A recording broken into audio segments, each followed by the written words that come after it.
happens is Odysseus is traumatized by what he sees. Okay? And this is what we call PTSD, right? Post-traumatic stress disorder.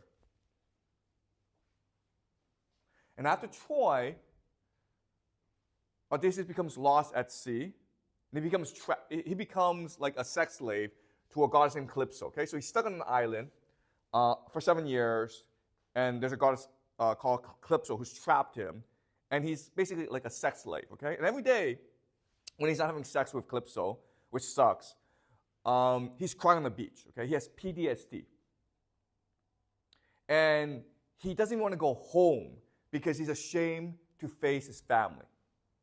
He's so ashamed by what's happened in Troy, he cannot face his family. So he's just stuck where he is. Meanwhile, at home, Penelope, his wife, she is waiting for him to return. But after some time, people think Odysseus must be dead. So there's about 100 young men, 100 suitors, who come and demand her hand in marriage. Okay? But she refuses to believe Odysseus is dead. So she falls into depression as well. Right? She's waiting for her husband to return, but all the signs are that he's dead. She's been courted by 100 suitors, and she can't say no to any of them because she's afraid her husband is really dead, and she doesn't want to be alone, okay? So she becomes depressed as well. She becomes paralyzed. So she's stuck, all right? This means that Telemachus, the son, is stuck as well. And he becomes a depressed teenager because if Odysseus were dead, he would inherit his legacy. He could become his own man. But Odysseus is not dead yet. No one knows if he's dead or alive. So he's stuck where he is. If Penelope were just to marry and go somewhere else, he would inherit the property, right? But she's just stuck in her room. So he's depressed as well. So this entire family, okay, is depressed. Odysseus is depressed. Penelope, Telemachus, they're all depressed. So they're just stuck there. Athena, who is the goddess of wisdom, okay, and she favors Odysseus. Athena sees all this from up high Mount Olympus, and she pities the family. And she resolves to bring the family back together again. So she goes and tells Calypso, hey, you've had your fun, but you have to let Odysseus go, okay? So now Odysseus is free to go home. Then Athena tells Odysseus, listen, when you go home, you can tell Telemachus who you are, but don't tell Penelope and anyone else who you are, because you might be killed, okay? There's 100 suitors who would kill you if they knew who you were. So Athena disguises him as a different person, as a beggar, basically. Beggar. And when Odysseus returns to Ithaca, the first thing he wants to know is, does Penelope still love him?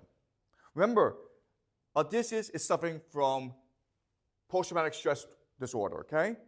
He's lost his ability to fight, to imagine. He's lost his capacity for love. So he doesn't even know if his wife still loves him. So he meets with Penelope, okay? And again, he's still disguised. Penelope has no idea who he is. And he cannot reveal himself to Penelope. But he sees Penelope is distraught. And he tries to comfort Penelope by telling her that he has seen Odysseus. Odysseus is still alive. Penelope breaks down in tears at the thought that her husband is still alive.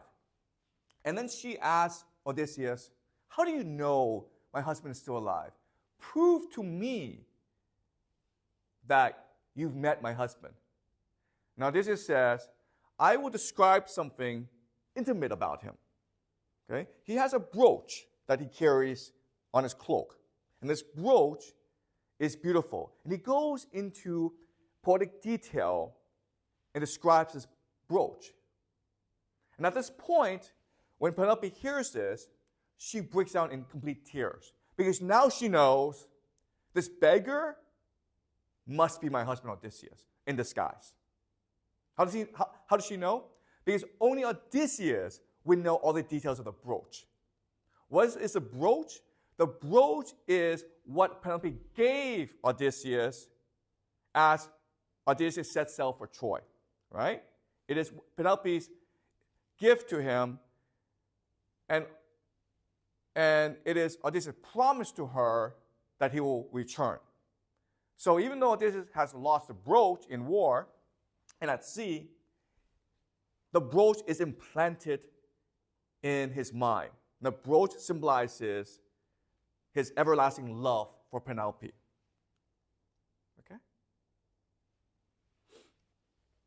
So now that Penelope knows Odysseus has returned, they still have to figure out how to get rid of these 100 suitors, okay? How to kill them, because they're still a threat to the family. So Penelope has this great plan, okay? She's going to organize an archery contest. Odysseus has a bow. If the suitors can string the bow and shoot a target, then Penelope will marry that suitor. So she organizes this competition, and all the 100 suitors, they fail one by one. Okay? They cannot string the bow together. Then the beggar, who is Odysseus, says, let me try. And the moment he strings the bow together, the suitors are afraid because they know this can only be Odysseus. Only Odysseus can string the bow together and use it. And then one by one, Odysseus takes his bow and he kills all the suitors. What the bow symbolizes is his identity, who he is. The bow, by stringing it together, it represents the resurrection,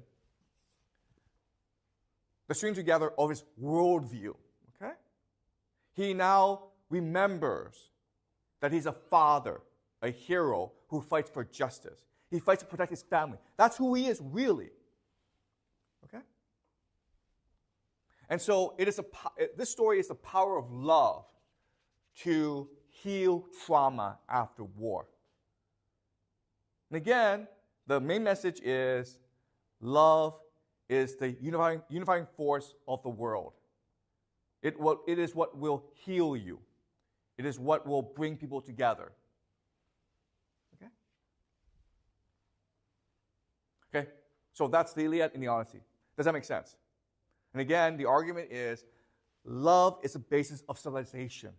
It is the thing that makes us human. It is what gives us our strength, our courage, our power. Okay. So, are you clear about the Iliad and Odyssey before I move on to the Aeneid? Any questions?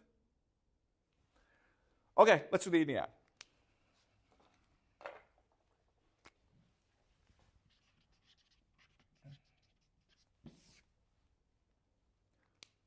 Okay. So neither the Iliad or the Odyssey talks about the Trojan horse. But the Aeneid, the first thing it does is talk about the Trojan horse. So the Trojans wake up one day and they find this huge Trojan horse, wooden horse, outside their gates. And most are like, this must be a Greek trick. Let's just burn it down, okay? But then they capture a Greek soldier. And this Greek soldier is very eloquent. With logic and with beauty and with power, he tells a false story of how the Greeks became disheartened by the progress of the war, and they decide to sail home.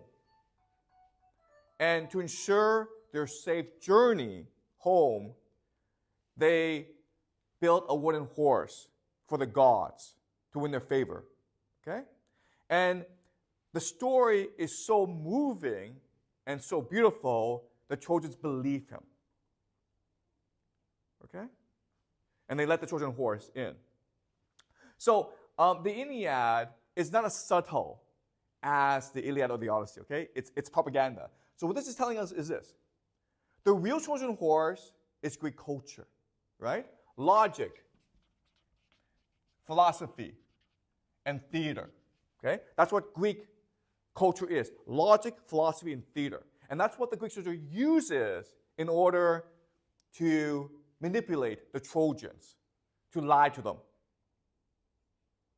Okay? So the message here is, if we Romans embrace Greek culture, embrace logic, philosophy, and theater, then our culture will be destroyed. The real Trojan horse is Greek culture. Therefore, we must resist it at all costs.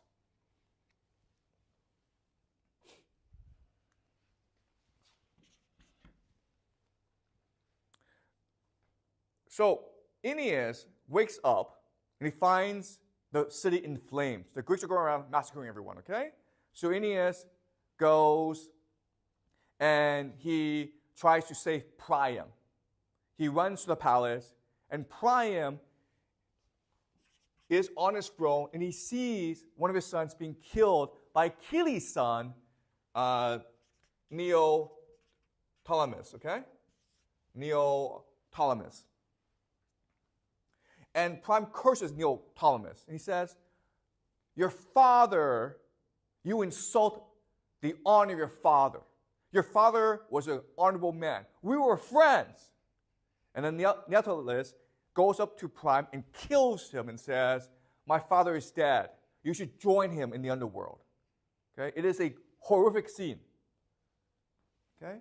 So what this is telling us, again, this is not subtle, okay? There's no place for love, friendship, and forgiveness. That's all a lie. It's all just trickery. Okay? Only brutality and force will triumph in the end.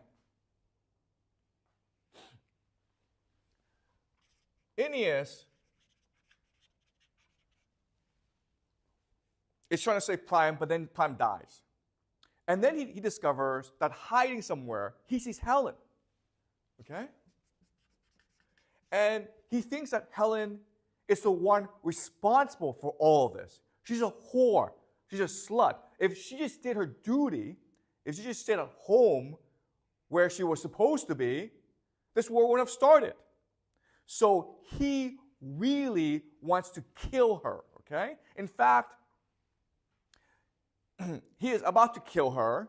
Then suddenly, a goddess named Venus, okay? Also, so the Romans call her Venus, the Greeks call her Aphrodite.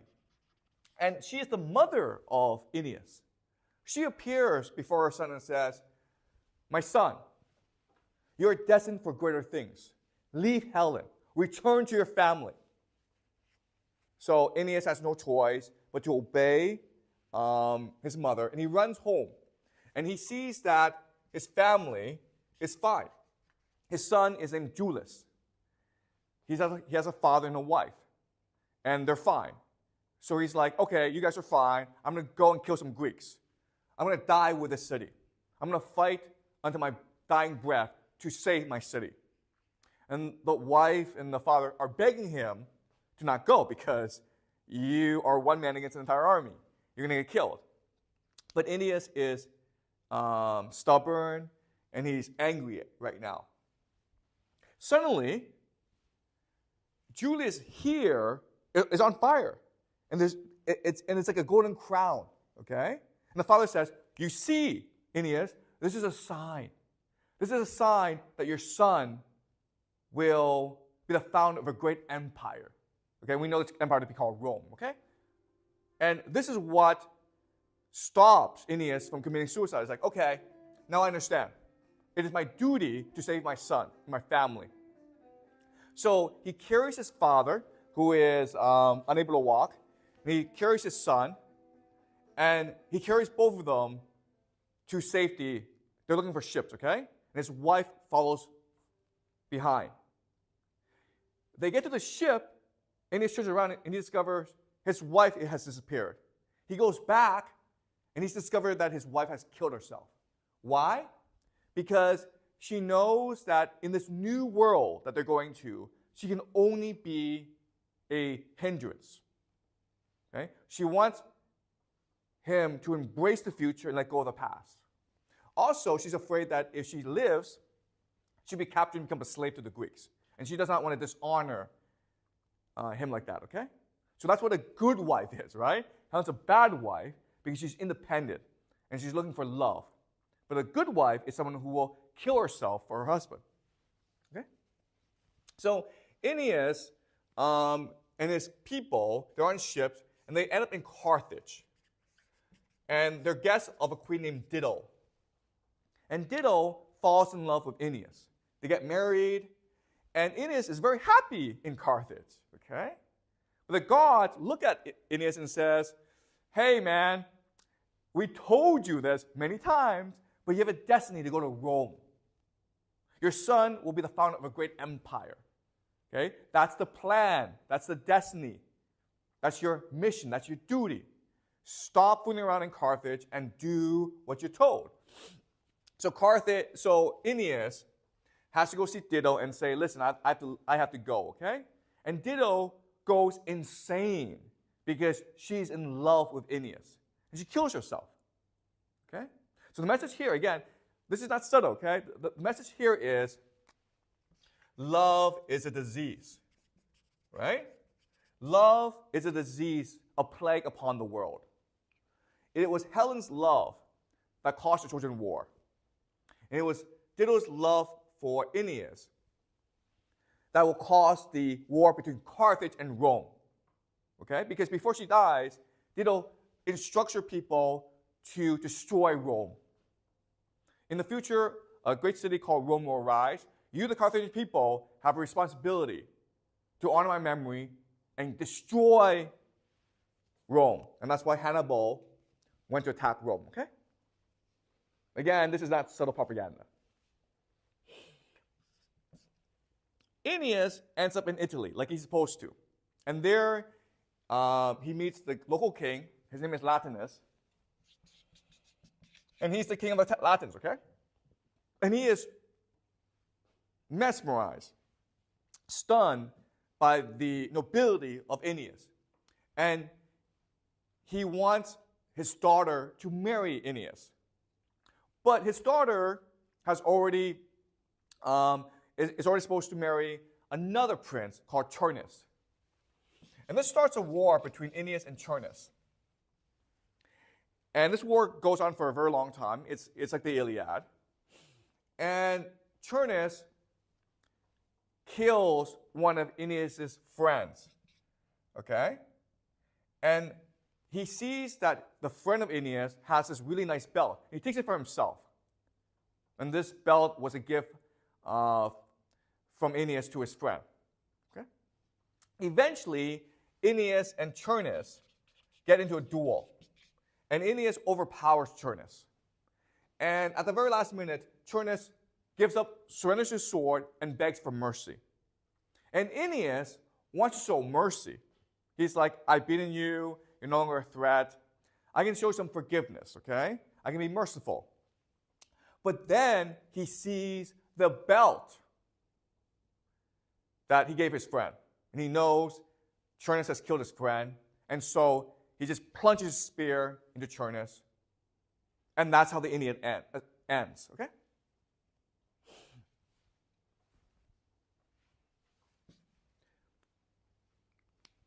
Now, the Aeneid is very confusing for scholars because it's pretty awful.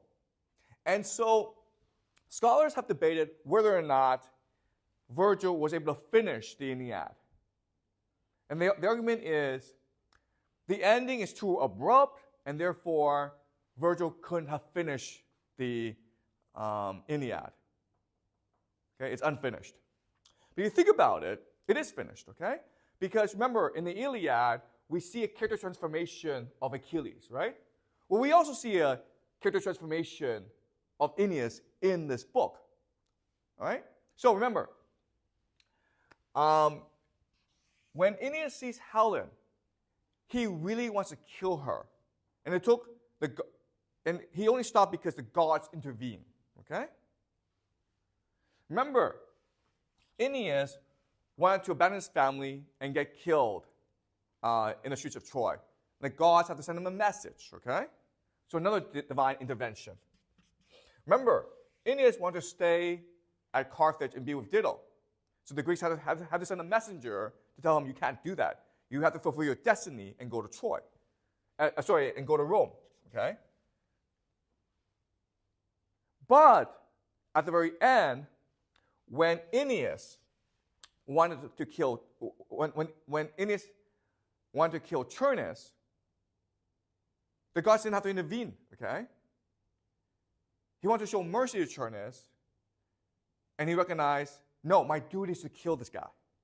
You understand? Okay? So Aeneas has become the embodiment of piety and duty. Before, the gods had to instruct him to do his duty. Now he recognizes what his duty is, and he embraces it. Okay?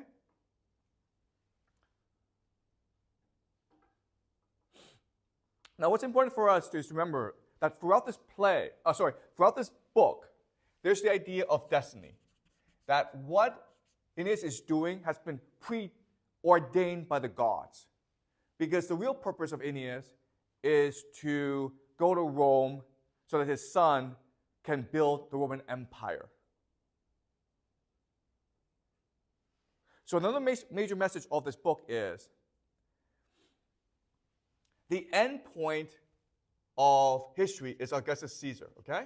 Everything that is happening is to move towards, converge to Augustus Caesar. Because Augustus Caesar will create the Pax Romana, what we call the Roman peace, which is the idea of eternal peace. Peace on earth.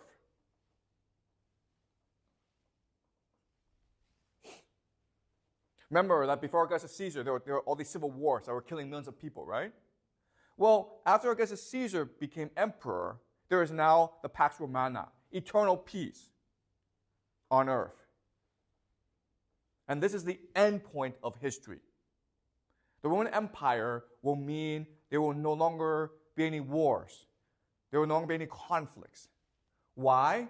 Because what the Roman Empire will do is transition us from love to piety. Okay? Homer believed that love is the basis of civilization. What the Roman Empire will show is that piety is the basis of civilization. Love is the force that comes from within you, okay? It grows within you. Within. But piety is what is told to you, okay? It is what you must accept. Love is what you can feel. Love is the embrace of your emotions. Piety means the rejection of your emotions. Don't listen to your feelings. Listen to what you are told.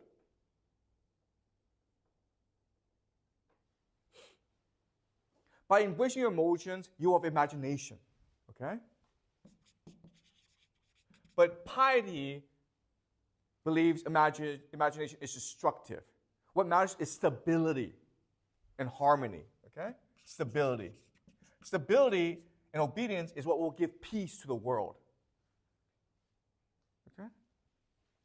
So for Homer, love is the unifying force of the universe. But for Virgil, love is the force that creates conflict in the universe, right? Think of Helen, think of Dido. For Homer, the imagination is the animating force of the universe. It is what gives life. But for Virgil, the imagination is the destructive force of the universe. It is what destroys. It's basically you disobey that creates chaos and conflict.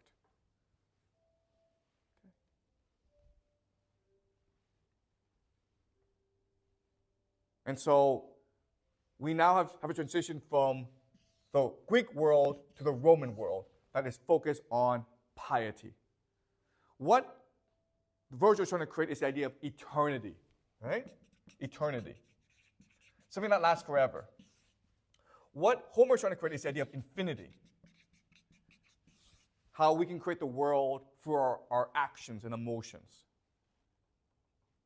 Okay? In the Pax Romana, under Augustus Caesar, all you have to do is obey and the world will be perfect. We have come to the end of history. History has stopped because we have found perfection. We have found the perfect model to organize human civilization. We are the perfection. We are the end.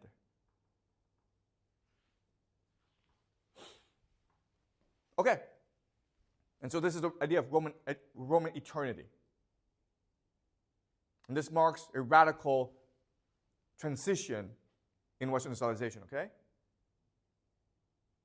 Does that make sense? Any questions?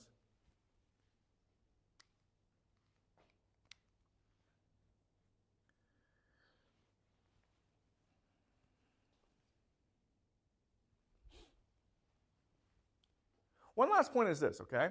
The Romans were like the most non-creative people in the world, okay? They were anti-creative. So everything that they had, they stole from somewhere else, okay? So the question then is, where did they get the idea of eternity from? Can you guess? Egypt. Okay? Next class, I will show you that the Romans are using the Egyptian sense of eternity. All right? Okay. So I know this is a lot to take in, so feel free to ask for clarification on any points, okay? Are you okay with this? I've got one question. Sure. You said that Romans rejected the Greek culture. Augustus Caesar wants them to reject Greek culture, but they cannot reject Greek culture because it's so powerful, right? So, okay, so this lecture is not about what happens in reality. This lecture is about the new conception of reality as introduced by the Roman Empire. Okay? But eventually, this will become the new reality. But it will take time. Okay?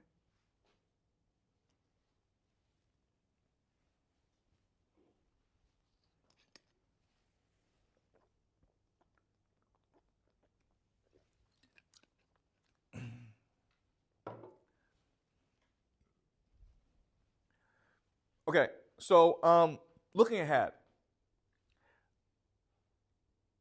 the Romans will introduce a new idea that will make piety and obedience the cornerstone of society. Okay? This idea is called Christianity. Okay, looking ahead, right? This is not happening right now because the Roman conception is not as appealing as the Greek conception. Okay? But eventually the Romans will create a new religion called Christianity that will dominate and make piety the cornerstone of society and civilization.